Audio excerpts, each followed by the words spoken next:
మన గాంధీ, ఇంకెవరైనా వశిష్ఠ చేయలేరు. ఇప్పుడు చేస్తున్నారు యూవీలో. నేను చేయలేదు, నేను చేసిన వాళ్ళు చెప్తాను. సో వీళ్ళందరూ బేసిక్లీ యూవీలో పనిచేసిన ప్రతి ఒక్కళ్ళు ఒకసారి ఒక సినిమా చేస్తే మళ్ళీ అదొక ఫ్యామిలీ మెంబర్స్గా అయిపోతాం. అండ్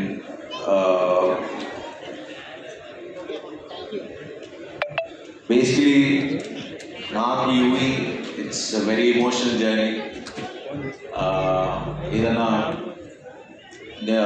అంటే చాలా ఎమోషనల్గా ఉంది. బట్ రైట్ నో మన కార్తికే ఆల్రెడీ ఎమోషనల్గా మాట్లాడాడు.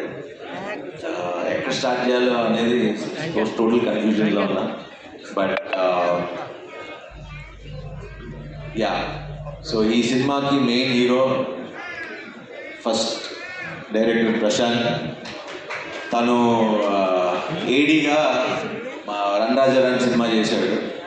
సుజిత్ అండ్ ప్రశాంత్ టీం అందరూ ఉండేవారు డైరెక్షన్ డిపార్ట్మెంట్. ఐ థింక్ ఇంకా చాలామంది ఉన్నట్టున్నారు అక్కడే. మన బ్యాచ్ అందరు ఇక్కడే ఉన్నారు. అందరు ఉన్నారు ఇక్కడే. సో అప్పటి నుంచి చూసేవాడిని.